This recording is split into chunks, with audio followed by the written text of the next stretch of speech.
सबसे पहले भगवान भोलेनाथ के चरणों में प्रणाम करती हूँ, मेरा प्रणाम स्वीकार हो। आदि शक्ति माँ भवानी गौरा के चरणों में प्रणाम करती हूँ, मेरा प्रणाम स्वीकार हो। सभी देवी देवताओं के चरणों में प्रणाम करती हूँ, मेरा प्रणाम स्वीकार हो।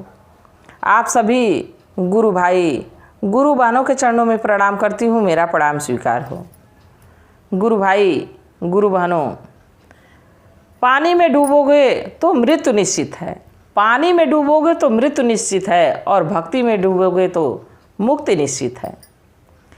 देखिए, पानी का मतलब अगर जो हम किसी गलत राह पे चलेंगे, किसी ऐसे मार्ग पे चलेंगे जहाँ सारा बुराई सब कुछ बुरा हो, उस राह पे चलेंगे तो मृत्यु तक का हमारा पूरा पतन लिखा है, हमारे ख़ानदान का पतन लिखा है, हमारे बच्चों का पतन लिखा है, सब कुछ उसी मार्ग पे मिल जाएगा।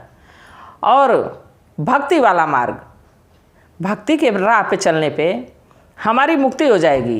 हमारी तो मुक्ति होगी, साथ में हमारे परिवार की भी मुक्ति हो जाएगी। तो उसी राह पे चलना चाहिए जिस राह पे मुक्ति हो जाए। गुरु भाई गुरु बहनों, अगर जो आप लोगों को हमारी वीडियो अच्छी लगे तो प्लीज़ लाइक करिएगा, शेयर करिएगा। अगर जो आप लोग चैनल पे नए हैं तो सब्सक्राइब कर लीजिएगा, ताकि जो भी वीडियो पड़े वो आप लोगों तक आसानी से पहुंच जाए। और कमेंट में महादेव का नाम ज़रूर लिखिएगा। महादेव का नाम लिखने से, बोलने से सारे कष्ट दूर हो जाते हैं, तो महादेव का नाम ज़रूर लिखिएगा।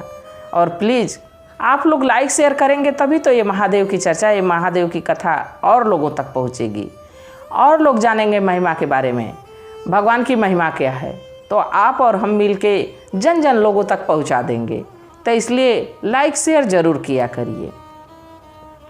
और आज की कथा एक ऐसे धर्म का, एक ऐसे शिष्य का मैं सुनाने जा रही हूँ जो हम लोग के हिंदू धर्म से बिल्कुल अलग है।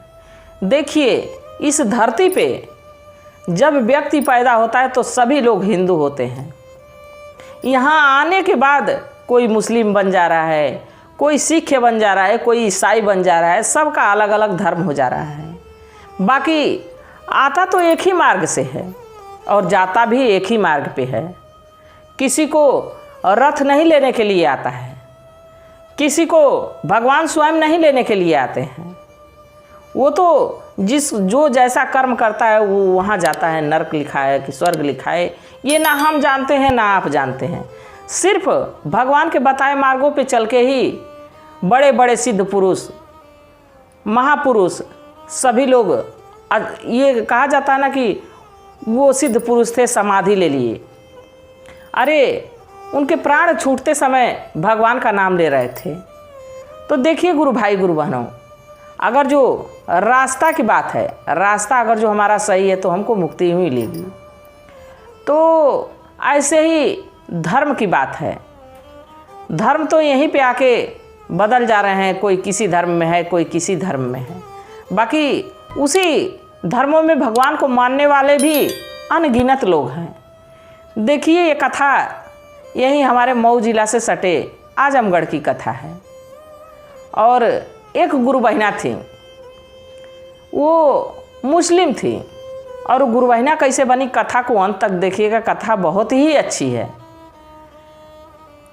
उस आजमगढ़ में जैसे हमारे यहाँ गांव में ऐसी चर्चा होती है, सारे लोग एक दिन, हमारे यहाँ संडे को होती है, सभी लोग, सारी गुरु बहिना गुरु भाई मंदिर पे जाते हैं। वो महादेव का आसन लगता है, शिव चर्चा होती है, कथा होती है, भजन होता है। इसी तरह आजमगढ़ में भी कुछ गुरु बहिना थी और शिव चर्चा बढ़िया से होता था वहाँ। सारे लोग वहाँ जिस दिन समय निर्धारित था उसी समय पे सब लोग पहुँचते थे। 12 बजे आसन लगता था। सारे गुरु भाई गुरु बहन मिलके वहाँ अपना पूजा पाठ करते थे, दया मांगते थे, भजन कीर्तन करते थे। तो इसी तरह गुरु बहिना वहाँ जाया करती थी। तो एक गुरु बहिना वहीं बैठी रहती थी, एक बागीचा था वहीं पे, उनकी कुछ बकरियाँ थीं और वो मुस्लिम थी। वही बकरियों को लेके उस बागीचा में चराती रहती थी और वही बागीचा में बैठी रहती थी। तो देखती थी कि गुरु बहिना जाती हैं लोग, तो यही सोचती थी कि अक्सर वो लोग इधर कहाँ जाती हैं, पूछना चाहिए। और ये लोग एक ही साथ 5-6 लोग जाती हैं। तो रोज़ अकेले बकरी चराती थी। तो एक दिन एक गुरु बहिना से पूछ पड़ी कि अच्छा दीदी आप लोग जाती कहाँ हैं? तो गुरु बहना कहें कि हम लोग शिव चर्चा में जाते हैं। तो वो मुस्लिम गुरु बहना जो थी वो कहें कि ये शिव चर्चा क्या होता है। तो हमारी गुरु बहना बताएं कि देखिए, जैसे आप लोगों के अल्लाह मानते हैं वैसे ही हमारे महादेव हैं, हमारे शिव गुरु हैं। हम लोग उनकी पूजा अर्चना करने जाते हैं, उनका भजन कीर्तन करने जाते हैं। तो उस दिन तो गुरु बहना बता के चली गई। अब एक गुरु बहना सोचती रहीं कि जब भगवान एक ही हैं, बस नाम अलग है, कितना बढ़िया लगता है, लोग सारे लोग इकट्ठा होके जाती हैं। अब फिर अगले दिन एक दिन देखी कि फिर जा रही हैं लोग, तो उनका मन अंदर से विचलित हो रहा था कि मैं भी चली जाती। अब उस दिन तो कुछ नहीं कह पाई। फिर तीसरा हफ्ता आया, देखी कि खूब ज़्यादा गुरु बहनें जा रही हैं। तो रोकी कही, गुरु बहना ये बताइए आप लोग कहाँ आज जा रही हैं? तो गुरु बहना कहीं कि हम लोग फिर शिव चर्चा में जा रहे हैं गुरु बहना। तो वो कहीं कि मैं भी आपके साथ चलना चाहती हूँ शिव चर्चा में। तो गुरु बहना कहीं कि आप और हमारे शिव चर्चा में?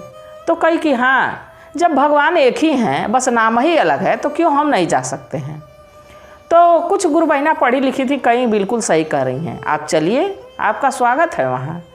और वो गुरु बहना बकरियों को अपने घर में बांधी और गुरु बहना लोग के साथ मंदिर में चली गई। मंदिर के पास जाके बैठी और खूब भजन हुआ, देखी सुनी, चर्चा हुआ भगवान का सुनी। इसके बाद जब चर्चा का विराम हुआ तो प्रसाद बंटने लगी। जब प्रसाद बटी तो वो भी गुरु बहना प्रसाद ली और लेके घर चली आई।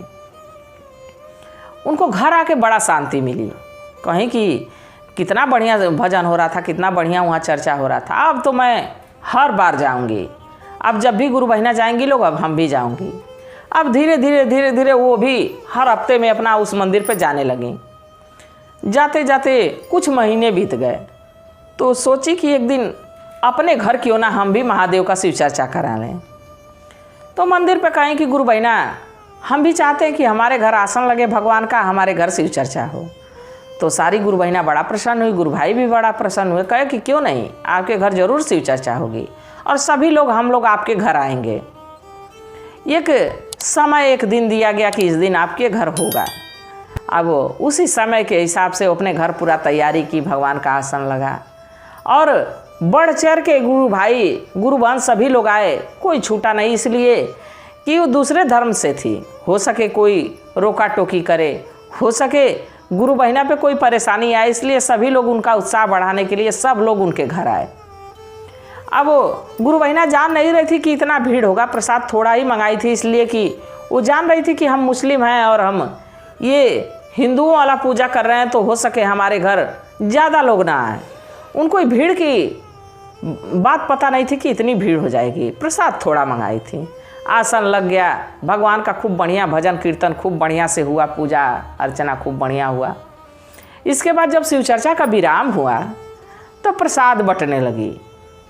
और देखिए गुरु भाई गुरु बहनों, इसी चर्चा के बीच में एक और घटना हो जाती है।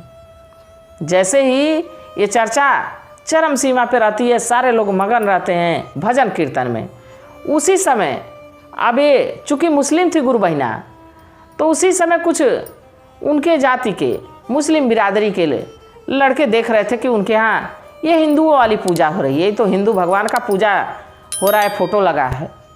वो लोग गए नदी के किनारे और नदी के किनारे से मांस का टुकड़ा लिए और लेके आए और कपड़ा में ढक के उसी शिव चर्चा जहाँ हो रहा था, जहाँ भगवान का आसन लगा था, वहीं पे रख दिए। अब वो गुरु बहना तो जान नहीं रही थी। अब जैसे शिव चर्चा विराम हुआ, प्रसाद बांटने लगी। अब प्रसाद चूँकि हम बताए हैं कि कम लाई थी, अब बांटने लगी, प्रसाद बांटने लगी। तो कुछ ही गुरु बहना गुरु भाई को बांटी, तब तक प्रसाद समाप्त हो गया। जब प्रसाद समाप्त हो गया तो एक गुरु बहना कहीं कि अभी प्रसाद है, बांटिए। तो गुरु बहना कहीं कि मैं तो इतना ही प्रसाद लाई थी, अब प्रसाद नहीं है। तो एक गुरु बहना कहीं नहीं, उस कपड़े में ढक के प्रसाद रखा हुआ है। तो गुरु बहना गई और वो कपड़ा हटाई तो सच में वहाँ प्रसाद था। प्रसाद लाई और प्रसाद बांटने लगी।